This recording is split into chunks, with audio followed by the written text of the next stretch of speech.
part of the Press Play Podcast Network.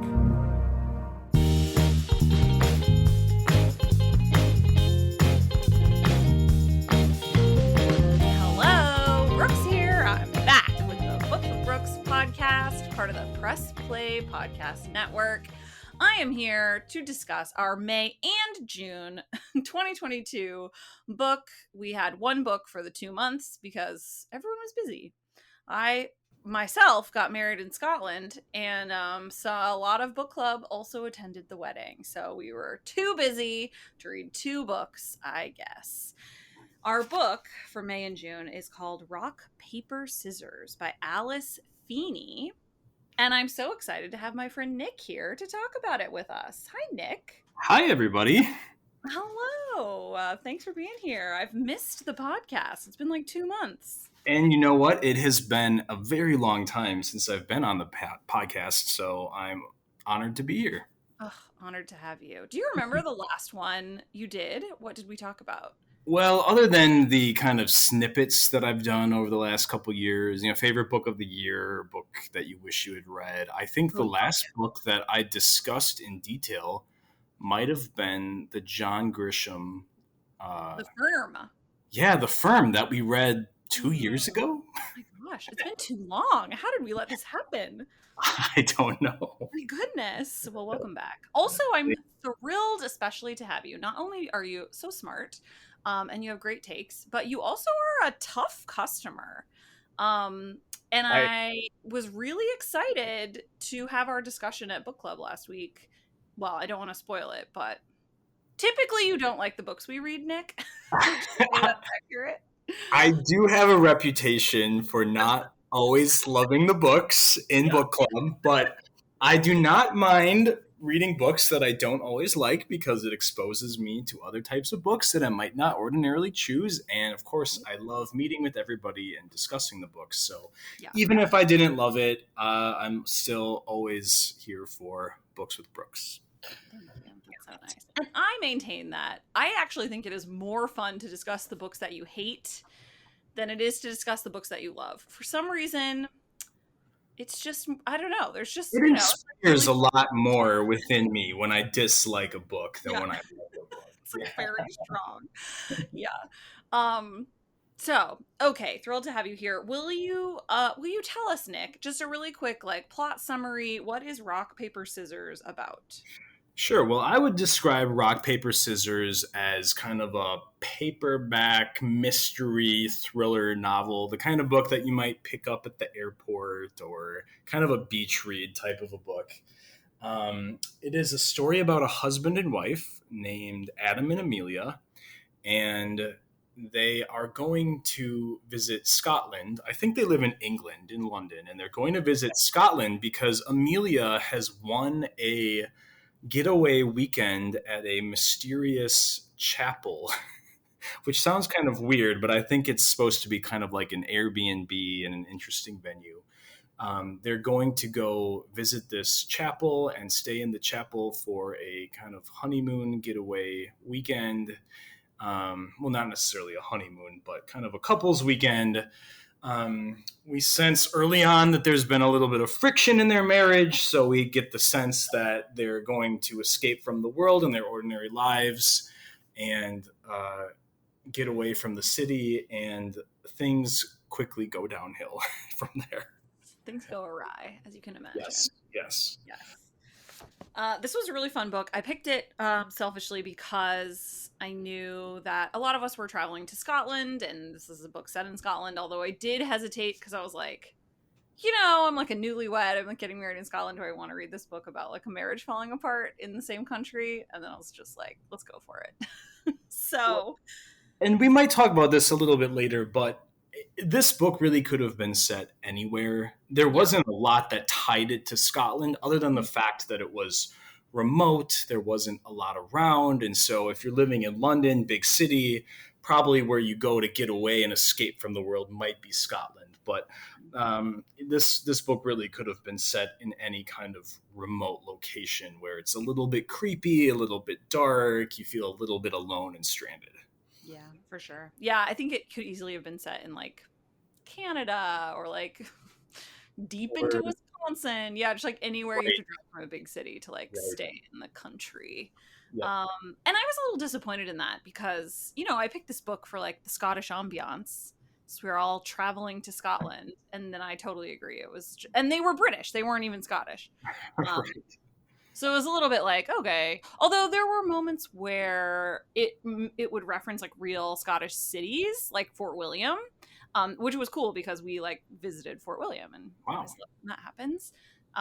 So there were like a few real like Scottish things, but they didn't like really meet anyone Scottish. They didn't like, do anything Scottish. No, other than maybe a passing reference to a loch here or there. Yeah. Not, There you not Loch Ness, but other lochs in Scotland. There wasn't very much Scottish in this book. Yeah.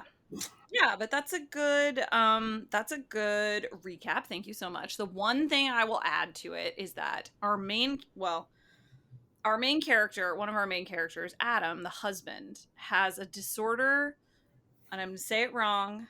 It's called prosopagnosia, which is face blindness. Which, Nick, I think you looked up more about face blindness than I. Yeah, this was something I had never heard of before I read this book, but there's a very, very detailed Wikipedia article. Yes. I don't know if you said that correctly. Sounds good to me. It's a very tricky medical word, but it's a real thing. There are people out there that cannot recognize faces. And at first I thought it might be like you see a blurry face or something like that, but it's just like you cannot distinguish one person's facial features from another person's facial features. Yeah. So you look at a face and maybe you can tell the person's race, or you can tell, oh, this is a woman or a man based on face structure or hair length or something like that. But you cannot tell one person from another based on their face. So this is a disease that is very well researched and well documented. And if you look at the Wikipedia article, you can read all about the part of the brain that doesn't work correctly. But several people, famous people, have this, including Jane Goodall, the chimpanzee. Which I did not know that. I feel like I've read books about Jane Goodall, and I didn't know that. So very interesting. Also, the Crown Princess of Sweden, who is first in line to the Swedish throne. So she will. I don't know any of her subjects. Queen of Sweden in some way someday, and she won't know any of her subjects. You're right. Yeah, so interesting. Wait, someone else too. Who is it? Someone from Apple.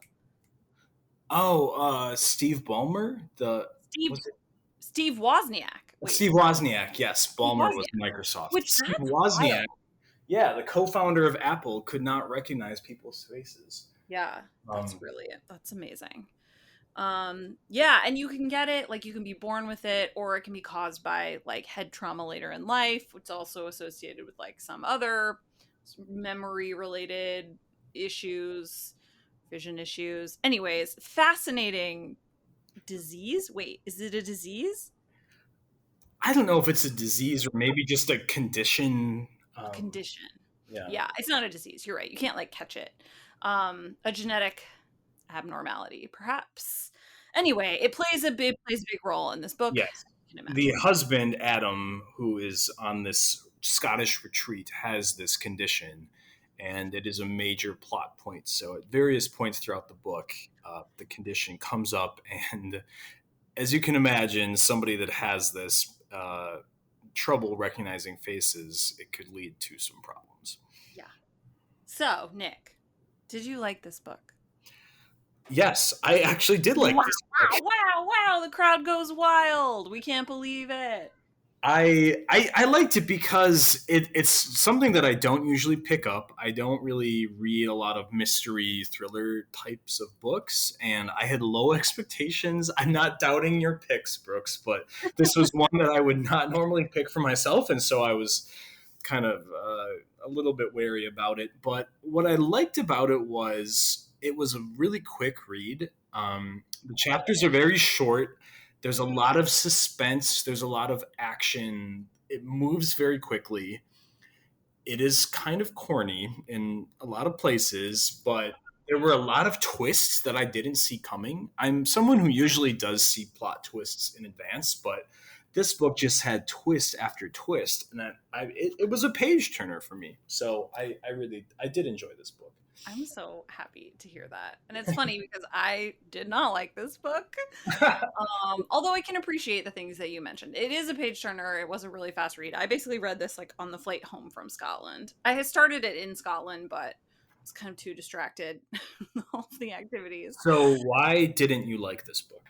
I didn't like it because it was just so ridiculous. It was just... Oh, yeah. It's completely ridiculous. And half of the things in this book, I'm reading it and thinking, like, yeah, that would never happen. Like, that is not something that real people would do. But when you just kind of, like, let it go and you say, I've got a cheesy paperback thriller in my hand, and I'm just going to lean into it and just have fun with it. Totally. This is not going to go down in the canon of great Western literature, but when you just accept it for what it is, it's kind of fun. At least I had fun. Yes. Wait, and this book is also being made into a like a Netflix series. I could totally see that. Creepy setting, weird disorder, some characters that are kind of, you hate them or you love them. It totally is something that you could see being made into like a 6-episode Netflix miniseries. Yeah. And it is Netflix. I was right. Yeah. Rock, Paper, Scissors has been optioned for Netflix by the Crown producer Suzanne Mackey's Orchid Pictures. And someone at book club said, which I thought really resonated for me, was that this book and like what it will become on screen reminds them of that show You that stars what's his butt from Gossip Girl. So I did not watch You, maybe because I did read the book and I hated that book. Oh. Like hatred. So I thought I'm not even going to bother with the Netflix series. But, it was cool, but it's like that third person, second person, where they say like you, and it's from the narrator's point of view. Anyways, that's something else I didn't like about this book, which is a complaint I have for like all the like genre of modern thrillers that we have, of just the unreliable narrator. It's like, I don't even bother trying to figure it out because I know I've been being lied to. Like, you don't trust. Yeah. When you don't trust the character's perspective, you kind of think, well, what am I reading here? I don't know if this is true or not, or who I believe. It can be like confused. It makes me feel like foggy while I'm reading it. It makes me feel like I don't need to pay attention to the details because they might not be true anyway, if that makes sense. So I think books like that I like don't get as invested in, which is maybe why I don't like them. Yeah. Which is a realization I'm just having while saying it out loud. I love this podcast. Okay, speaking of prosopagnosia,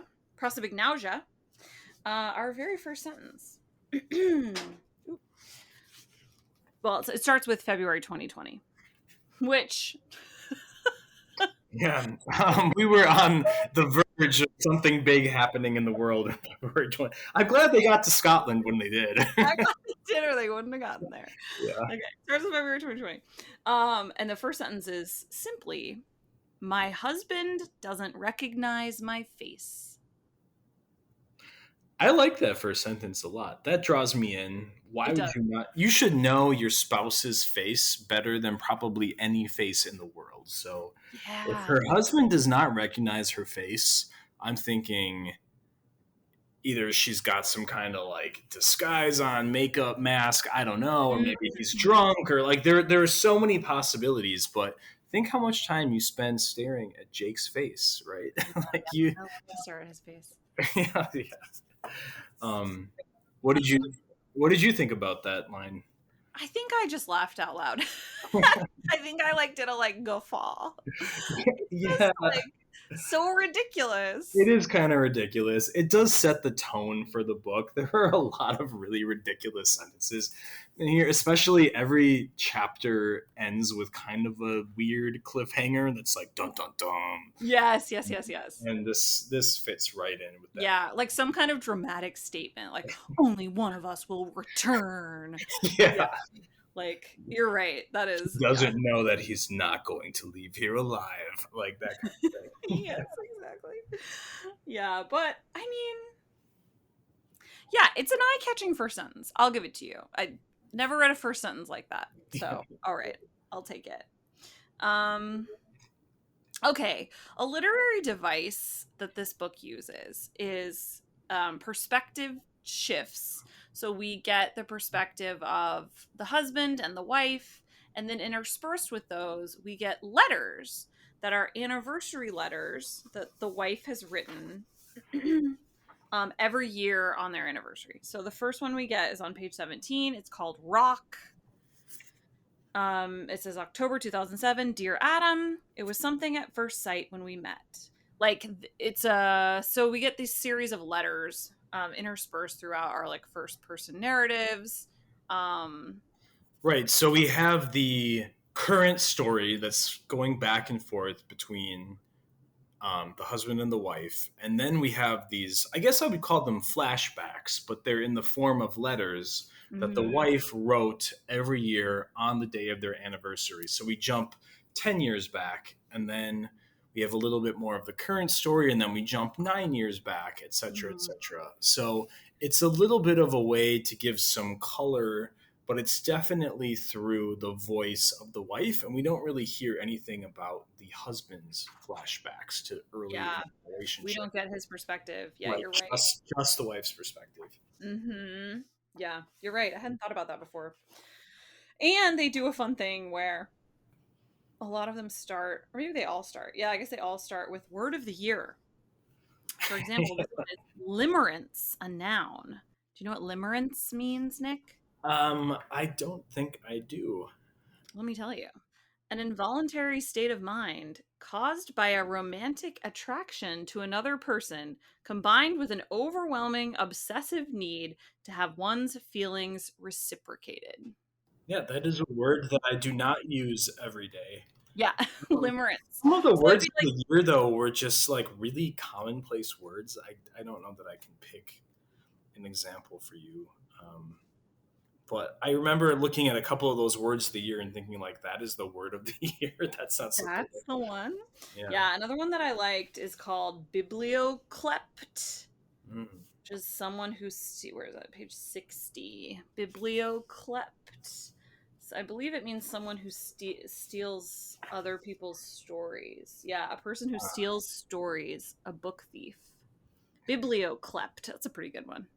You know, that reminds me of a word that one of my best friends from high school shared with me recently. There's a Japanese word, sundoku, which sounds like Sudoku, the puzzle, but it's sundoku, which means the habit of acquiring books, but letting them pile up without reading them. And I just have chronic sundoku because I am constantly ordering books, checking out books from the library, finding books in little free libraries, and then they just sit on my shelf, and then I've got 30 books that I haven't read. So classic. I'm not stealing people's stories, but I'm stealing books, and then I am letting them sit there unread. Sundoku. I love that. What a good word. And something I think a lot of us suffer from. Yes. At least this club. Yeah. I used to keep my to be read pile on my nightstand, and it got too big, so I had to move it to the windowsill, and it's like overflowing the windowsill. Now I don't know what to do. Although actually I've made progress in the last couple of months. I've been trying to read through. But that just means it's time to buy more. Exactly. I like how you think. Thank you. But we didn't really talk. What did you think about the letters as a device? I liked the letters as a device. I know that's something that's used in a lot of books. These letters were interesting because she did not ever share them with anybody. So she wrote them to her husband on their anniversary. But the way she explains it through the letters is she just kind of stockpiles them, and they become kind of like a record of their relationship, and they're never shared with anybody. So they're very much from her perspective only.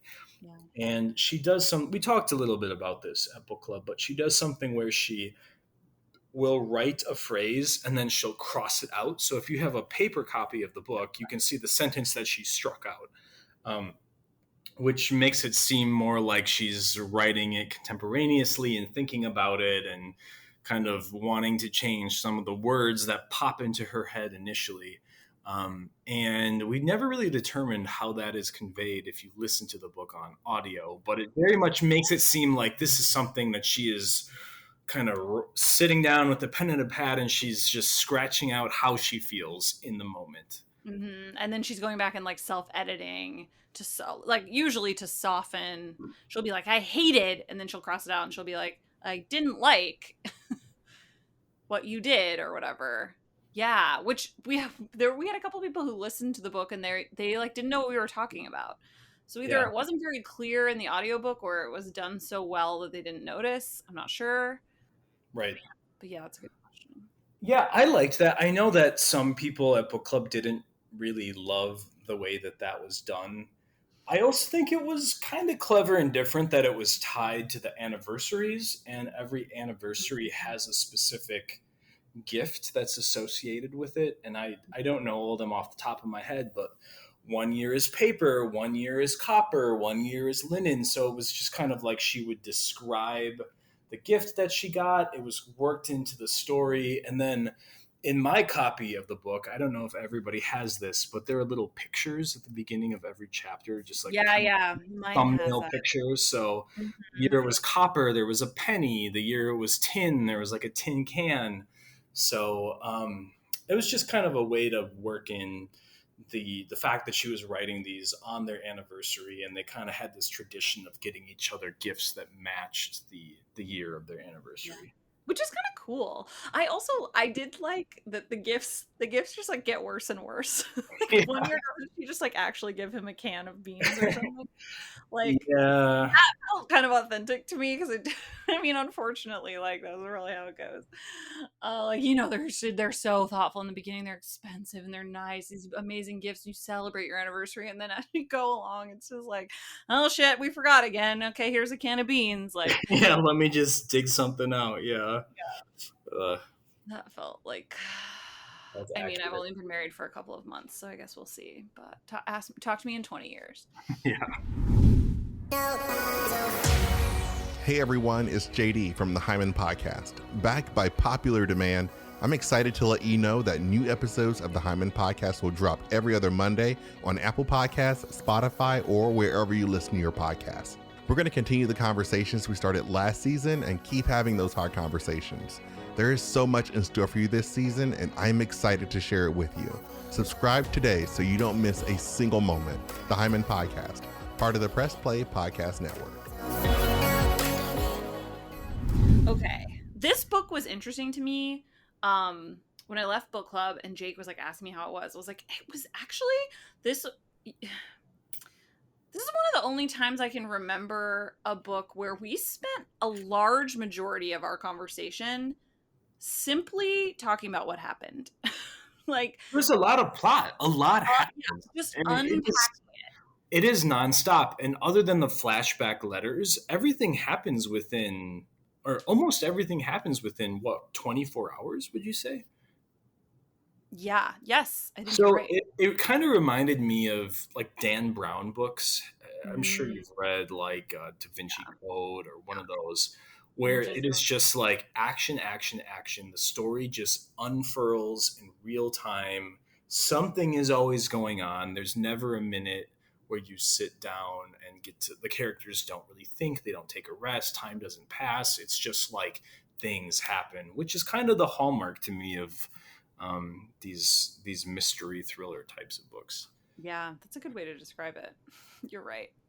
It's like nobody's peeing, nobody's eating. Somehow they go from Paris to London and back. Yeah, we were exploring the steeple of the chapel, and then we're down in the basement, and then we're out on the moors, and then we're like looking at the cottage on the ground. You know, they're just like always moving, always doing something. Yeah, always investigating. Yeah, it was really similar to that. Well, let's start talking about the plot a little bit, because I do think if anyone who's listening read this book, maybe you're confused. I know I was about some things. So I guess we'll start our spoilers from here. So if you haven't finished, you've got some pages left, you might want to pause and come back because we're going to spoil a bunch of stuff, and there's a lot to spoil. So this is your warning. Woo, woo, woo. That's it. Okay, so remind me, what is our first twist? Can you remember? Oh man, there's so many twists, and just when you think the twists are over, there's always another twist in this book. Yes, true. What was the very first twist? I'm not sure, but I think the first twist is that we find out that Amelia, his wife that he's on vacation with, is his second wife. right. So every chapter, the heading says Adam or it says Amelia, so you know who's speaking. But then the chapters that are the flashbacks, the letters that are written every year on the anniversary, you think it's Amelia because you think this is the wife in the story, but they don't actually say Amelia, and they're not signed like Love Amelia. They're signed Love Your Wife or something Your like wife. that. Mhm. Right. And so when I was reading this, I just assumed the wife in the flashback letters was the same wife in the contemporary story, but we learned that it is not. It is a former wife, an ex-wife, and so it is different women. Yeah. I think that's the first twist. And at some point in the book, which I'm flipping through to try to find where do we get the first Robin chapters? So it's Adam and Amelia and the letters, and then eventually there's a third character introduced called Robin, who isn't really explained. Yeah, so Robin is a woman who lives in a cottage that is very close to this Airbnb chapel where the husband and wife are staying. And you get the sense something is kind of up with her. Something's weird. She lives by herself. She goes to town just to buy like baby food and some strange groceries that no one would buy. And she's got some kind of connection. You know, she has a connection to this couple because she's very interested in them. They show up at the chapel. She makes comments like they shouldn't have come here, and she goes to kind of spy on them and see what they're doing. So you start to think maybe this Robin woman that lives in the cottage next to the chapel is somebody from their past, but you don't know how she's connected to them. Exactly. So we get, I think the first Robin chapter is like on page 76, 75. And yeah, it's really unclear who she is, other than she's a woman who lives on the grounds of the chapel. That's like basically all that we get, and she's real weird. Yeah. Okay, so I think the first twist is that we find out that Amelia is actually his second wife, and that there's photos hanging in the chapel that are of his first wife. He and his first wife. So they're not of Amelia, they're of his first wife, whose name we don't know at that point. And then we find out that, well, what do we find out next? Another twist that we find out now that we're talking about this, it's hard to remember exactly how this all unfolds because there's so much that happens, but Adam's profession is that he's a screenwriter. So he was struggling for many years. He couldn't ever really produce that script that became the big blockbuster that he wanted to. He was trying to write his own script based on his own story, but what ended up happening was he started adapting the novels of a famous writer named Henry Winter. Was that it? Henry Winter? Henry Winter. I keep wanting to say Henry Winkler. Yeah, like the Fonz. So he would take Henry Winter's scripts, his novels, turn them into scripts, and these were big, successful blockbuster types of movies. So, like Henry Winter's stories were his bread and butter as a screenplay writer. So he was kind of obsessed with this author. And that's the first twist. Yeah, so then we find out that Henry Winter, the author, is actually his wife's father. Yeah. So And the chapel where they're staying is Henry Winter's like house. yeah, like his kind of getaway where he used to write his novels. Yeah. So that's revealed, like, I'm gonna say probably halfway into the book. There's a lot of lead up about his career and how it's not taking off, and he finally finds success adapting the novels of his favorite writer, and then we find out that this writer is actually his father-in-law. Mm-hmm. But they're estranged, and he never knew it. Oh yeah, which brings up another point, which is that everyone at book club hated Adam, which I thought was so funny. I didn't like him, but I didn't have a like overly strong reaction to his character. So it's really fun to hear our book club members being like, that guy was awful, he sucked, what an asshole. And when you start to tally it up, they're right, but it didn't strike me that way when I was reading it. I didn't really hate him. The whole way the novel starts is kind of like, Adam and Amelia, their marriage is on the rocks. They're going to go to this chapel to try to repair their relationship. And he works too much. And he has this phone that he's always checking. And she takes the phone away, but then he brings it back and slips it into the glove compartment. And so he actually has his phone in Scotland, and she doesn't know that. So you kind of get the sense he's a workaholic. He's kind of annoying, not a very nice guy, maybe doesn't really prioritize his partner over other parts of his life. Mm-hmm. Yeah. Also, like, the idea of hiding someone's phone for an entire weekend, like, that's a huge, like, I would be furious. Yeah. That's so long to be away from your phone. It's not a healthy relationship where you are hiding each other's phones. Yeah. Oh my God, I'd be so mad. If I even hid Jake's phone for like 2 minutes, he would freak out. Yeah, that's so funny. Very unhealthy. Okay. So we find out that Robin is his first wife and the writer of the letters and the daughter of Henry Winter, the famous author, and they're at his house. I did not see any of that coming. I'll just interject because I kind of did, because I knew he was someone, like, and there's only a few roles he could be. Either he's an ex-lover or he's a family member. Well, we should also say that one fact that we know about Adam is that his mother died when he was young. Mm-hmm.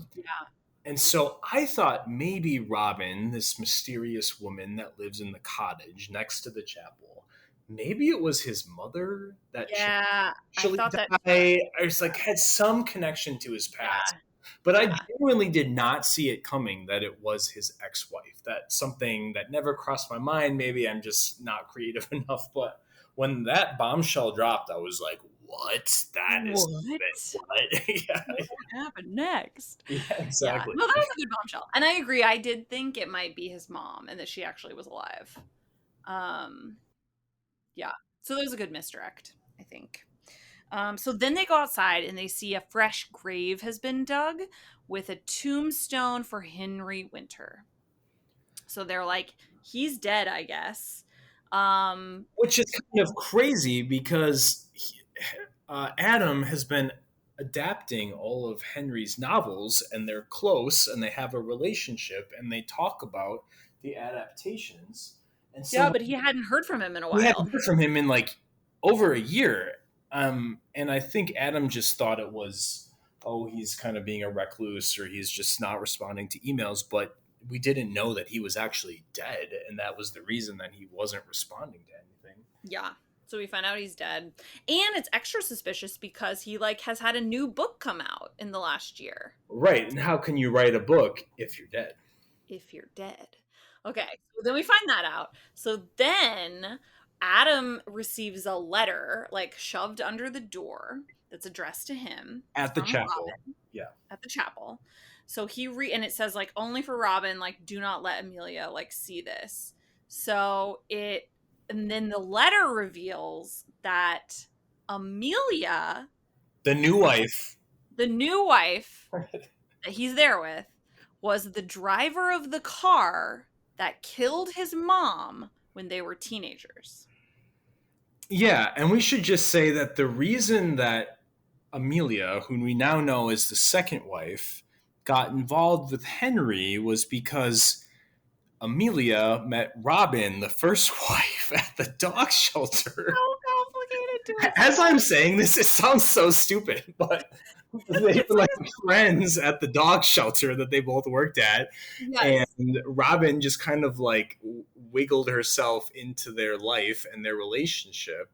And one day, Amelia, the first wife, comes home, or sorry, Robin, the first wife, comes home and she finds Adam in bed with Amelia. And the explanation he gives is because he has this face blindness and he didn't realize he was having sex with somebody that wasn't his wife.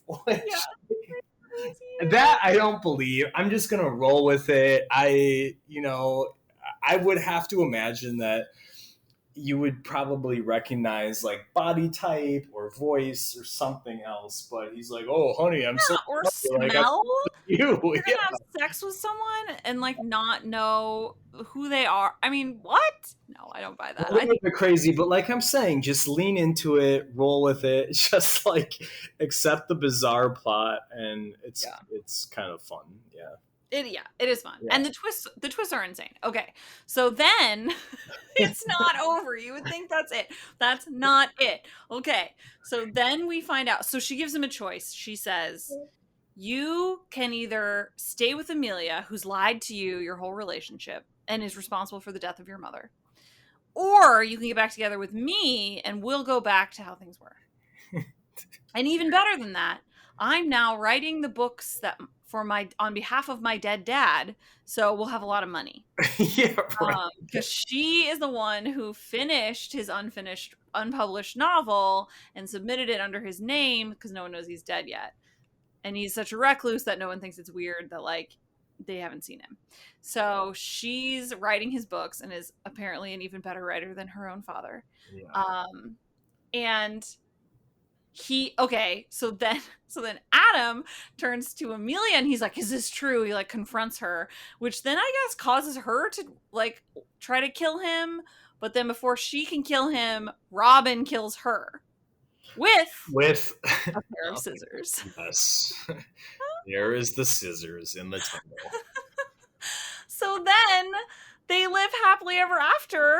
Yeah, it's this again. It's something crazy, but it's like, okay, my first wife just murdered my second wife with a pair of scissors after she lured us to this Scottish retreat by creating this fake, I don't know, Airbnb listing that happened to be in the auction at the dog shelter that we just happened to win. I mean, it is like layer upon layer of just improbable, impossible coincidences that lead us to this point with the scissor murder. But it happened, and he's just like, okay, I'll get back with you. Yeah, and then he does. And then they move back into their house. And I guess nobody wonders what happened to the other wife. I don't know. And then there's another twist. I know, like I was saying, the twists just keep coming. And I thought we were done. I thought the book was over. Yeah. And then we find out in what is probably the final twist that I can recall is that the second wife, Amelia, didn't actually kill Adam's mother in vehicular homicide. It was Adam. He was driving the car, so he killed... Adam was driving all along! Yeah. What? Killed his own mom. He knew he killed his mom, but when it was revealed that the second wife might have killed his mom, he just kind of like rolled with it and was like, I really know the truth. I killed my own mom, but how did she ever end up in my life? It's crazy. It's ridiculous. It's crazy. And then because of his face blindness, because of his prosopagnosia, he can't identify the person he was in the car with and like the person whose car it was. Like, he doesn't know who it was, so he doesn't. Right, and that's we talked about that at book club. It's like, okay, if you were in a vehicle with a girl, and they were teenagers at the time, so with a girl, and you killed your mom, Wouldn't you kind of like remember who you were with when your mother died? You would think, but no, Yeah. well, he can't see faces, so he doesn't remember.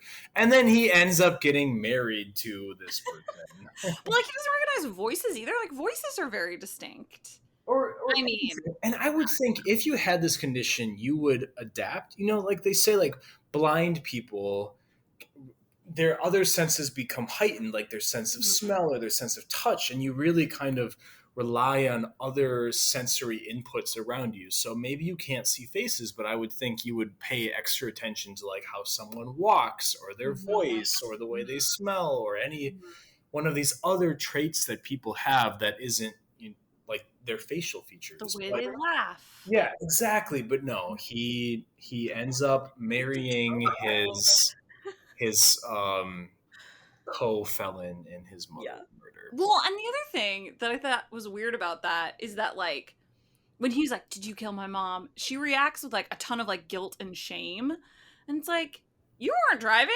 like Yeah. he was, and you know it. So like, what is the problem? Like, no, he did it.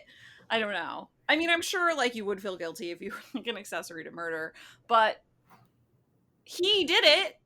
So as we're talking about the craziness of this plot, you're not thinking to yourself like, okay, this was actually kind of fun to read because it was so ridiculous. It's fun to discuss. It was so ridiculous. I will say that. And like this usually happens. After I read a book that I don't like and then I talk about it at book club, I like it a lot better because, it's really fun to hash these things out. If I had just read this on my own and then put it down, I would have been like, 2 stars. Get out of here. Yeah. What is this trash? Like none of this made any sense. Yeah, the plot is crazy. The writing was decent. I didn't think the writing was bad. There weren't just weird sentences that I wanted to save and then read aloud to book club like I've done in the past with other books that I have hated. But yeah, this book, it kept me guessing. It was action-packed. I read it very quickly because I wanted to know what happened next. And so a lot of times how I judge a book is like, did it compel me to just keep getting through it, or did it feel like a slog? And to me, this book did not feel like a slog. Yeah. No, it definitely wasn't. This was not a slog book. Agreed. And yeah, it was fast. It was a page turner. It was like reading a soap opera. Yeah. So would you ever want to read another Alice Feeney novel? yeah, I think I would. Yeah, her other ones, Sometimes I Lie. I would give it a try. So she only has one other book? I think so. Let me see. Well, she's got 3 other books. Oh no, yeah. I Know Who You Are and His and Hers. But I think Sometimes I Lie is like the big one. Yeah. So when I was in Scotland, I went to a couple different bookstores to find this book, and all the very friendly Scottish people were like, oh yes, I know that author, but I don't know that book, so maybe this one hasn't caught on. Oh, interesting. Yeah. Well, this one I think did just come out in 2021, so it's new. Yeah, it's pretty new. Yeah. Let me see. Yeah, it just says 20. Yeah, it just says 2021. I think it was like summer 2021. It's about a year old. All right. Well, Nick, always a pleasure. I just really loved this conversation, even though I didn't love the book, but it did make me like the book better. So thank you so much for giving up a big chunk of your Wednesday night to talk about books with me. I really appreciate it. I am always happy to talk about books, and even happier to talk about books with you. All right. Oh, and our next book, actually, yeah, I should announce our next book, which I just sent an email about. So our read for July, there was some desire for a sexy beach read amongst our book club this time around. So we are going to pick up 28 Summers by Ellen Hilderbrand, and that's spelled Elin. Ellen Hilderbrand is described as the Queen Regent of the easy breezy summer read. So I'm really looking forward to that. 28 Summers, Ellen Hilderbrand. You can pick it up anywhere. It's like $9. Can't wait. I already have it on hold at the Chicago Public Library. So. Oh, nice job. Yeah, it said there were, I think, 31 copies available, so everyone can go get one. Amazing. Well, we'll be back next month. Thanks, Nick. Thanks so much, Brooks. Always good to talk to you. You too. Books with Brookes is produced by Mo Barrow with theme music by Jonathan Allen. Books with Brookes is part of the Press Play Podcast Network, which empowers hosts to create high-quality professional shows that inspire and entertain. If you've been dreaming of hosting your own podcast, we can help. Please email content@pressplaypodcast.com to get started today. Please be sure to subscribe to get the latest episodes wherever you listen to podcasts.